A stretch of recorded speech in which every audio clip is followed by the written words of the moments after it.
Hey everybody, Rob Maurer here. A little bit quieter of a day today to close out the week, but we do still have a handful of topics to cover. I want to start off with a couple housekeeping notes first, though. On Monday, the market will be closed. Just a reminder for that for Memorial Day. Currently, I'm not planning on having an episode on Monday. We'll see if anything does happen in regards to a factory potentially or anything else major, but currently no plans for Monday. I am really excited for next week, though. There's a lot going on, particularly on Wednesday, May 27th. We have Jay Leno's Garage with Elon Musk and the Cybertruck appearing on that episode. And then we also have, of course, the launch of the SpaceX Crew Dragon DM2. One other quick note, earlier this week we talked about vehicle-to-grid. We had expressed some doubt upon that, but it had sounded like bidirectionality was included in at least some versions of the Model 3. There's been some further research into this, and a YouTuber by the name of Engineerix has a circuit board from the Model 3 from back in 2018, and he tested out the bidirectionality and concluded that it was not possible for bidirectionality. You'd have to have a separate inverter outside the vehicle. And Marco Gaxiola, the person that had sent the schematic to Electrek that had started the article that I had mentioned in the last episode, commented on this YouTube video saying, quote, "Hey Engineerix, total credit to your analysis on this video. Yes, you are right. It is not bidirectional, unfortunately. A big miss on my part," end quote. Kudos to Marco for commenting on that. We can't all be right all the time, and I know he felt bad about it. We're lucky to be in a circumstance with Tesla where people are doing this sort of digging and sharing it pretty openly. The other quick update on vehicle-to-grid, in that episode I mentioned that Sandy Monroe had responded to an email that a listener had sent and CC'd me on that said in the Model Y they had found the same parts and signs on circuit boards indicating bidirectional charging potential, and that they had reached out to Tesla, and Tesla had said that there was a plan to do bidirectional charging. Well, Gally from Hyperchange was actually on that email as well, and he had reached out to Monroe and had a conversation with Monroe, and Monroe actually backtracked on the latter part of that, saying that Tesla actually had no comment. So I think Gally's doing a video on that later today, but just wanted to throw that update out there as well. Sounds like he's not changing his stance on the point of view of bidirectionality though. So it is possible that Tesla has added this since the 2008 versions that these other engineers were looking at. And of course, regardless of all of this, it is still possible that Tesla would implement this feature in the future with the million-mile battery. But again, not a foregone conclusion at this point. All right, so that wraps up housekeeping. I want to talk about the stock quickly, which closed down today 1.3% to $816.88. That compared to the NASDAQ up 0.4%. Tesla did fall in the last 45 minutes or so by about $10 per share. Figured people might be curious about that. I'm honestly curious about it too. We didn't really have much news that I have seen.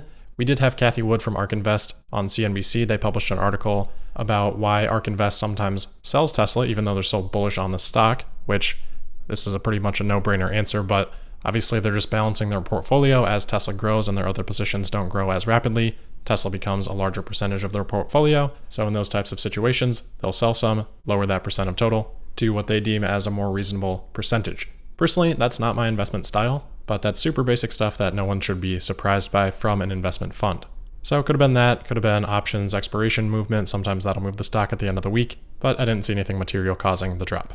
Next, I want to catch up on a story from yesterday. This is from Bill Ackman. So he's the Billionaire founder and CEO of Pershing Square Capital Management. Aside from notoriety as a billionaire, people may know him from his vocal short of Herbalife and the Betting on Zero documentary.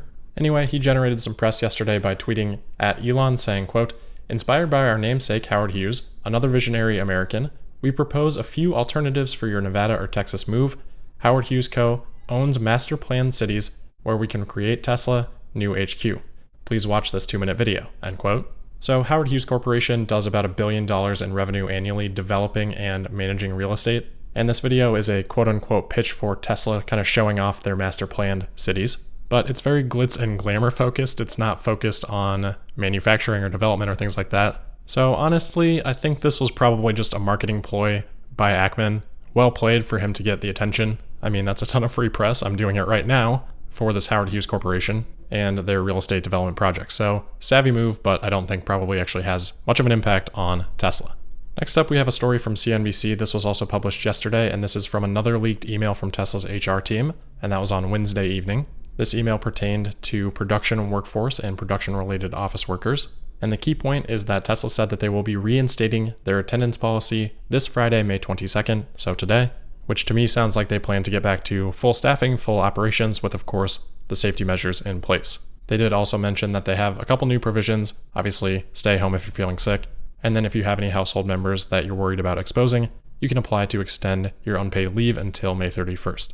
We went through delivery estimates for Q2 and for the year yesterday, but of course, as we get new information, we'll probably revisit this again towards the end of the quarter, and this kind of information can be helpful for that process. Next today, we have a new interview from Elon Musk. This was for Bloomberg, and it was with writer Ashley Vance, who wrote the biography on Elon Musk. There wasn't a ton of new information in this. It was more of, I would say, sort of contextualizing everything that's been going on the last few weeks and months with Elon. So obviously mostly stuff that we have talked about, but there were a couple of new pieces of information that I want to just highlight here. He did address his Twitter usage, saying, quote, "It's hard to make everyone happy, especially on Twitter. Look, you can either say things that are not controversial at all, and then you're boring and nobody cares. Some of the things I say, I would like to retract them. It's not like I stand by all the tweets I've ever done. Some of them were definitely extremely dumb. On balance, the good outweighs the bad. It's a means of communicating directly to the people without having to go through the press," end quote. Personally, I love Elon's perspective on this. I really do like how he uses Twitter. Again, not on every single tweet, but in general, I think as Elon says here, it is a net positive. And it's certainly not boring like 99.9% of other CEOs' Twitters would be. He also talked about his upbringing a little bit. This would be nothing new if you followed Musk for a long time, but I always think it is worth at least mentioning because for some reason this has been brought up on Twitter quite a bit recently. Elon says, quote, "I paid my own way through college, through student loans, scholarships, working jobs, and ended up with $100,000 of student debt. I started my first company with $2,500, and I had one computer and a car that I bought for $1,400 and all that debt. It would have been great if someone was paying for my college, but my dad had neither the ability nor the inclination to do so," end quote. In terms of his current situation and his plans to sell all or most of his possessions, he said, quote, "I'd rather just stay with friends and rotate among their houses and stay in the factories when there are issues.